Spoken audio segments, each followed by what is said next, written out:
Hello viewers, আসসালামু আলাইকুম। আরিফার রেসিপিটাতে আপনাদের স্বাগতম।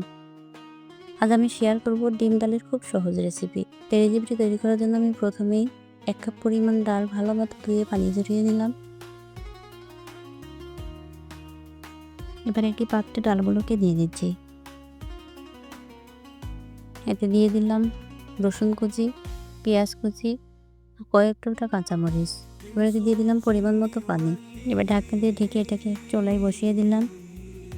একটু পর ঢাকনা খুলে নাড়াচাড়া করে নেব। ভালো মতো ডালটা সিদ্ধ হয়ে গেলে এবার এতে দিয়ে দিচ্ছি আদা বাটা, রসুন বাটা, হলুদ গুঁড়ো। সবগুলো উপকরণ এবার ভালো মতো মিশিয়ে নেব এবং ডালগুলোকে ভালো মতো ম্যাশ করে নেব। এবারে দিয়ে দিচ্ছি স্বাদ মতো লবণ।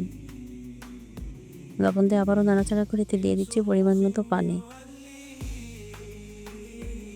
আবারও ভালো মতো নাড়াচাড়া করে এটা যখন ভালো মতো ফুটে যাবে এবার নামিয়ে নিচ্ছি।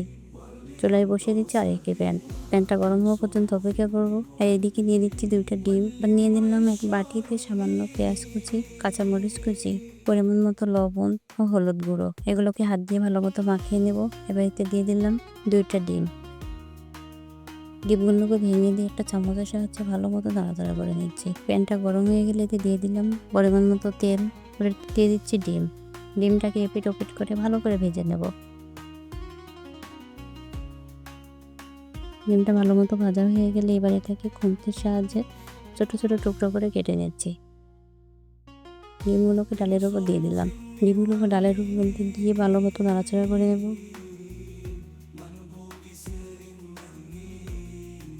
প্যানে দিয়ে দিচ্ছি সামান্য পরিমাণ তেল। তেলটা গরম হয়ে গেলে দিয়ে দিলাম পেঁয়াজ কুচি, রসুন কুচি। হালকা ব্রাউন কালার করে ভেজে নেব। ব্রাউন কালার হয়ে গেলে এতে দিয়ে দিলাম পাঁচফোড়ন, 2টা শুকনো লঙ্কা। সহজেই রান্না করে দেওয়া যায় ডিম ডালের এই সহজ রেসিপি। যারা নতুন রান্না করেন অথবা ব্যাচেলাররা খুব সহজেই এই রেসিপিটি তৈরি করে নিতে পারেন। আমি একটি বাটিতে উঠিয়ে নিচ্ছি। উপর থেকে ছড়িয়ে দিচ্ছি ভাজা জিরার গুঁড়ো।